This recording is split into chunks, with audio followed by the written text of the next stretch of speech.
In this nugget, you and I get to describe and demonstrate how to install a certificate from a certificate authority, and it's as simple as creating an RSA key pair, creating and using a certificate signing request, and then downloading and installing the certificate on our NetScaler. What's the problem with using a self-signed certificate on the NetScaler to support SSL? And the answer is nobody's browser by default is going to be trusting a self-signed certificate that the NetScaler is using for itself. So to solve that, we can get a CA signed certificate. The ingredients to pull this off are we need a certificate authority, and on the public key infrastructure, we'd be using a PKI player, such as GoDaddy or VeriSign.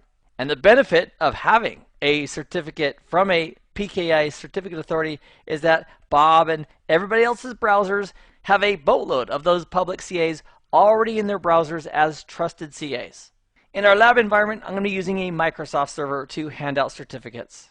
And that will be our pretend PKI certificate authority that we'll be using for the lab. On the NetScaler, we're going to create a public-private key pair.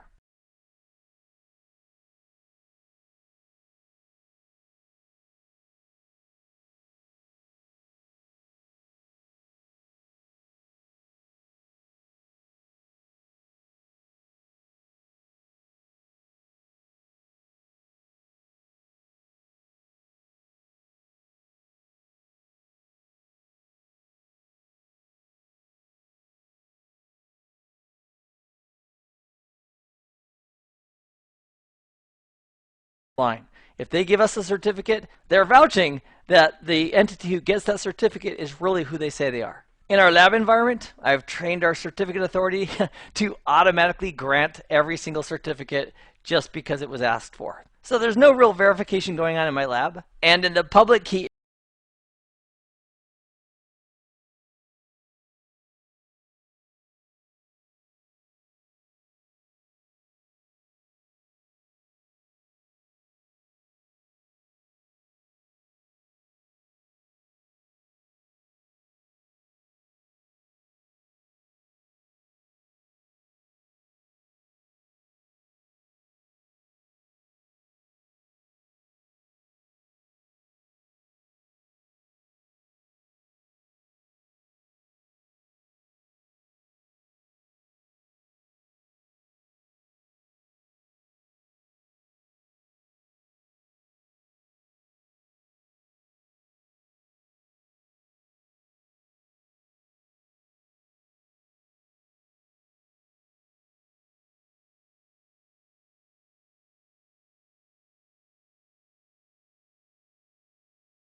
help icon, it's indicating the minimum and maximum.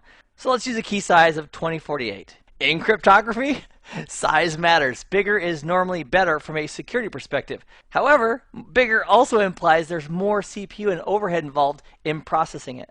We'll leave the defaults for the public exponent value. We have the option of 3 and F4.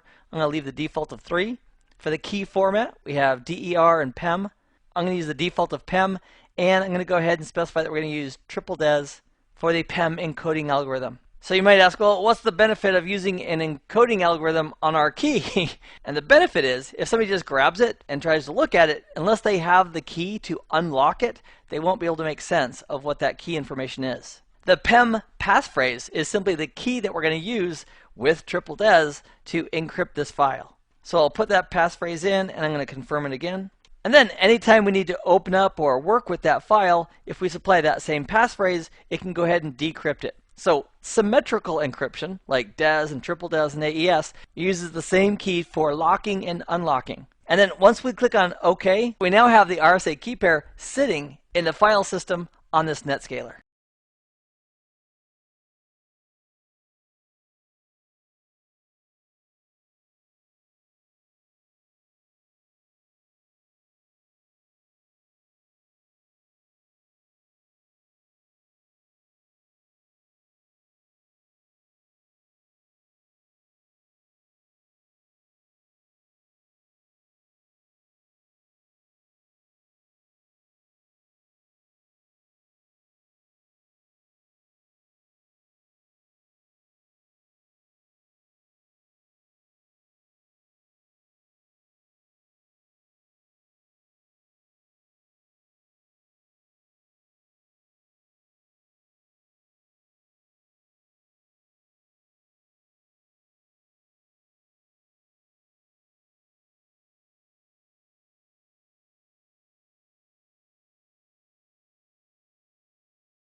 cell subfolder on the appliance. That's where we stored it a moment ago. Let's go ahead and browse on the local appliance. And here at the bottom, sure enough, we have our RSA keys. So we'll click on Open. It's asking us what key format we want to use. We're going to go ahead and stick with PEM because that's how we created them. And we're going to put in the passphrase. And that's so that the system can unlock that file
that link is taking us by default to the SSL folder under nsconfig.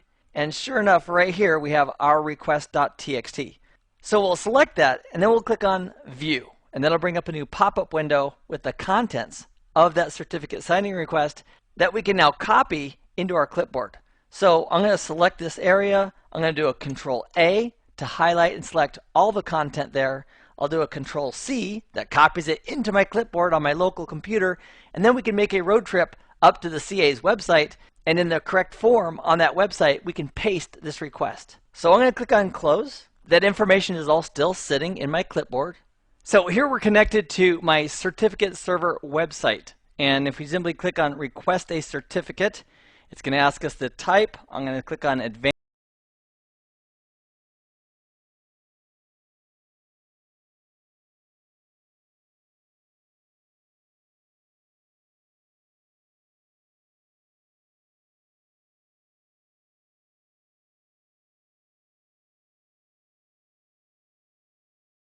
Coded, click on Download Certificate, and it's just downloaded to my computer.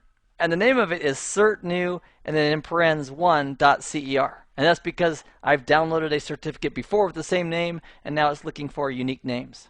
So I'm going to go into my Downloads folder on my local computer, and I'm going to rename that. And I'm going to name that certificate colors.acme.com.cer so we can know exactly what that is when we see it. So here in my file system, let's rename that to colors.acme.com, and then we can leave that .cer at the end. So now the trick is, this certificate is sitting on my local computer. How do we install this certificate?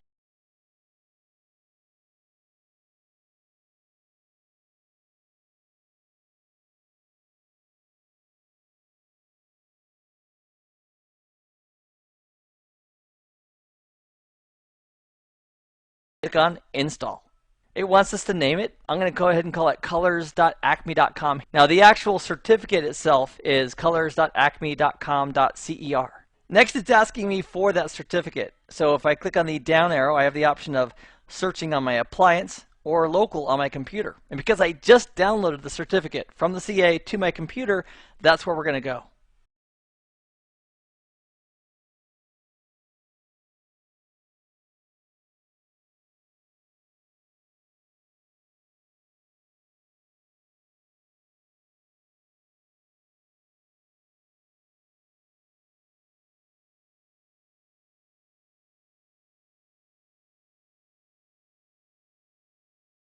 And then I have this fantastic message that says, the command failed on the secondary node, but succeeded on the primary node. And the configuration will be synchronized to ensure the secondary and primary have the same configuration.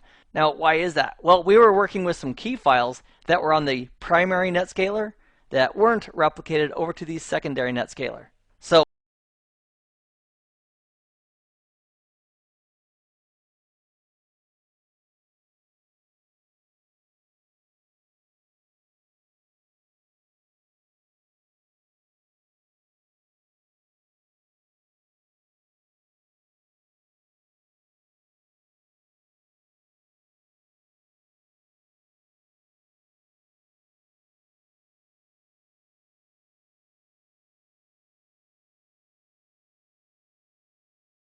and we select certificates, we now have the colors.acme.com certificate ready to go, and we can associate that with a virtual server. And we'll do exactly that in a nugget titled Using SSL Offload. In this nugget, we've described and demonstrated how installing a certificate from a certificate authority is as simple as creating a key pair, using a certificate signing request, and then downloading and installing the certificate. I am glad that you joined me for this nugget. I hope this has been informative for you, and I'd like to thank you for viewing.